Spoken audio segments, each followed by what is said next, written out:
Hello and welcome to Channel's Book Club. I'm Olakunle Kasumo. The history of Nigeria is intricately woven within the history of its army, for it was the army that first truncated the country's young democracy in 1966 and then went on to determine its political course over the next decades. Anyone with average knowledge of those early military events that changed the direction of the young independent country back in the early 60s will know some of the main actors. Kaduna Nzeogu, who led the first coup, General Johnson Aguiyi Ironsi, who was installed as the first military head of state, General Yakubu Gowon, who became the second military head of state after the counter coup in July 1966, and the many others who would later become pivotal in our militarized politics. Emeka Ojukwu, Olusegun Obasanjo, Muhammadu Buhari, Theophilus Danjuma, Benjamin Adekunle, Alani Akinriade, and the list goes on and on. But there were some exceptional soldiers then who stood out as purists in military terms. They were not as known as the more famous soldiers who got involved in politics, but they upheld the fundamental tenets of professional military service and were admired, even revered, by their juniors, colleagues, and superiors. One of them was Brigadier Zakariya Maimalari, who was the first regular combatant in Nigeria. He was an outstanding soldier whose story, unfortunately, was never really told. Well, not until now. Our guest today, Haruna Poloma, a political scientist, peace and development expert, historian, and biographer, is the author of this book titled The First Regular Combatant, Brigadier Zakariya Maimalari. The book is a biographical work on one of the Nigerian Army's most iconic figures who was killed during the first coup. Haruna joined us to review the book and discuss the late military hero. Enjoy this. Haruna Poloma, nice to have you on Channel's Book Club. Thank you very much for having me. Thanks for joining us. Okay. Your book, The First Regular Combatant, Brigadier Zakariya Maimalari. Did I pronounce that correctly? Well, yes. Maimalari. Maimalari. Yes. Okay. Maimalari. A legend, a legendary figure in the Nigerian army. But why did you write this?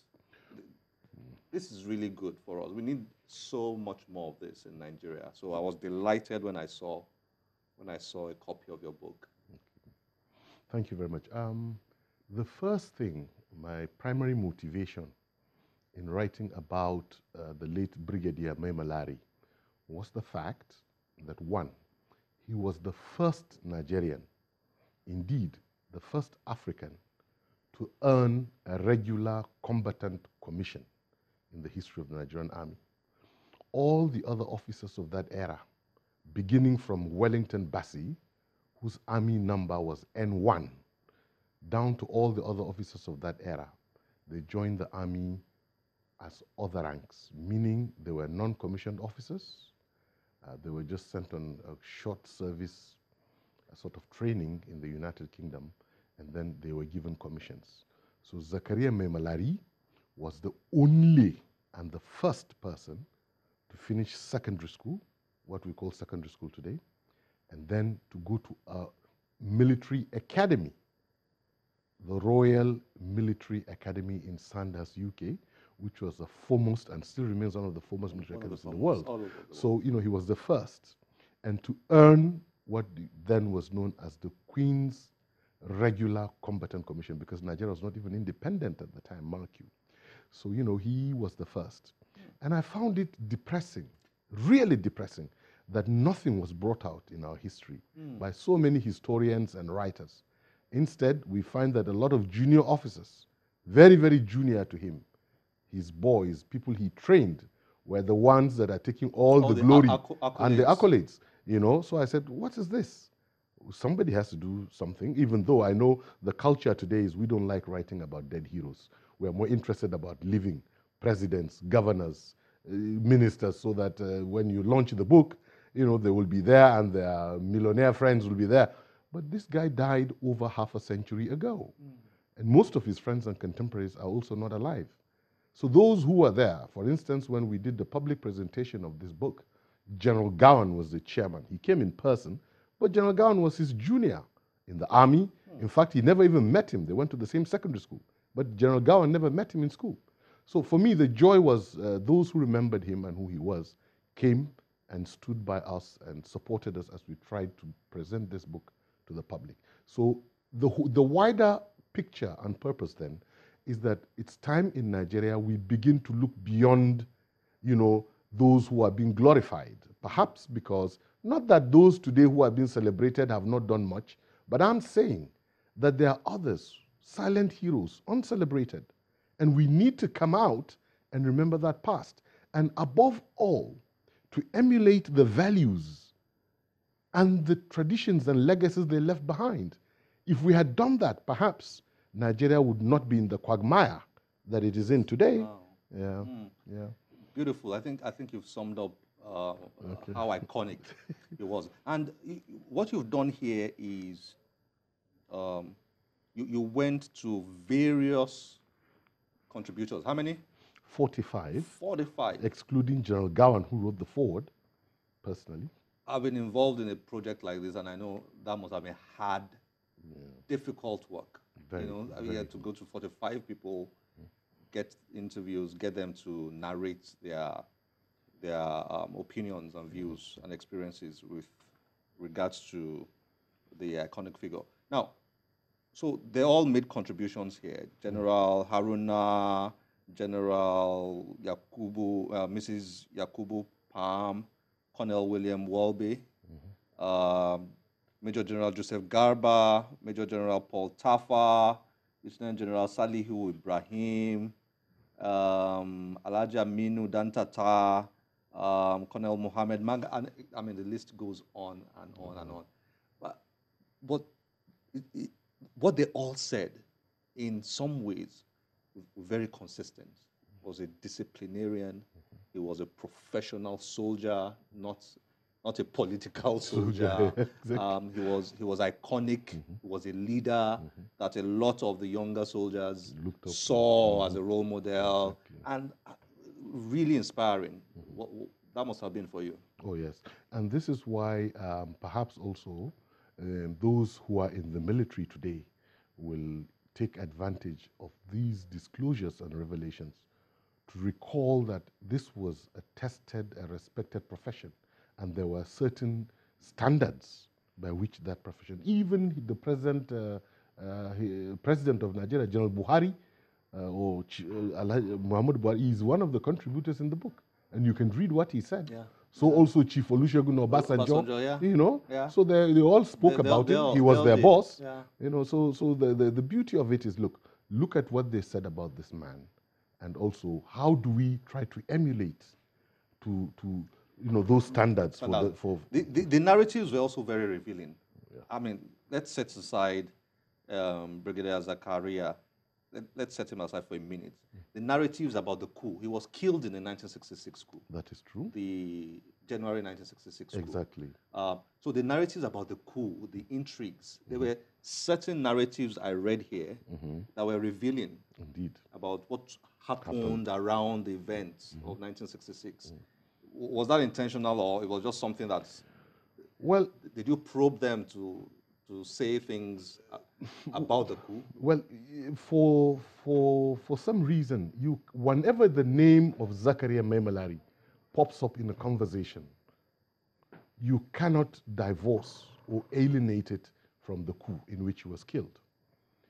The reason is because that was the beginning of the politicization of the Nigerian military and the subsequent militarization of the Nigerian polity.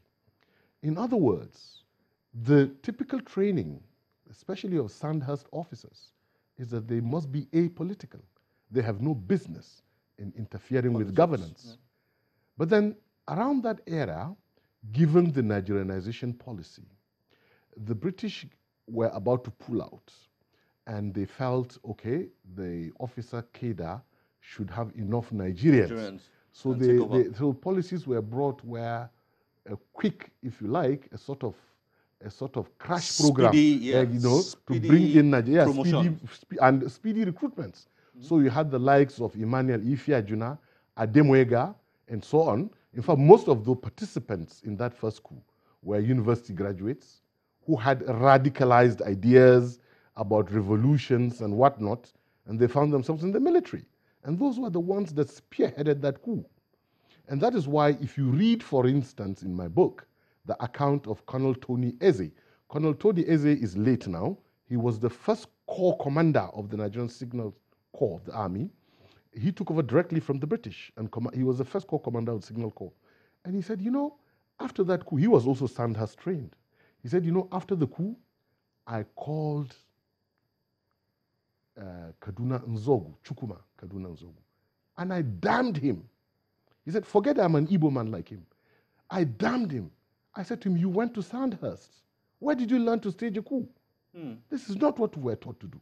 Now, beyond all of that, if you look, the subsequent convulsions and the tragedy that Nigeria has been through was largely because of that military era. Traceable to exactly that. To that. Yeah. You know, so a lot of the regrettable things that Nigeria went through were things that, you know, the long military interventions, you know, coups and counter coups and all of that. I got the feeling that we probably have not studied the implications of the January 1966 coup well enough in this country. Sir. I saw here that General Alani Akinrade, you know, was very pained by how important officers of the Nigerian army were killed during that coup. I mean, when we talk about the coup, we usually talk about how Balewa was killed and how Sardauna was killed and how, you know, the political leaders were killed and so on. But the officers,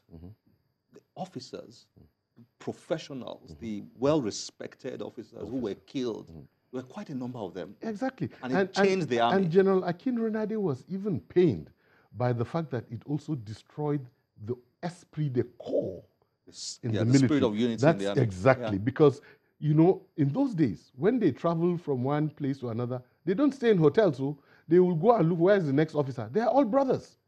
He said, we were like brothers.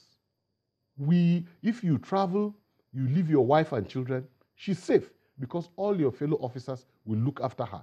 Anything she needed, they will provide for her, you know? So you had nothing to worry about. If you look at other accounts, you know, where another officer would say, look, you know, senior officers going on course will give me their cars to drive as a junior officer.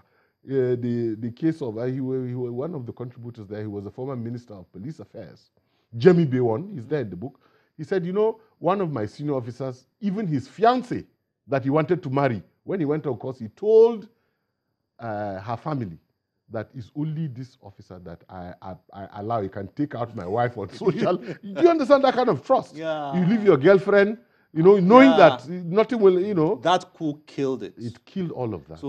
So there was distrust in the army. After that. Tribalism and all those things. And it permeated beyond the military to characterize the Nigerian polity.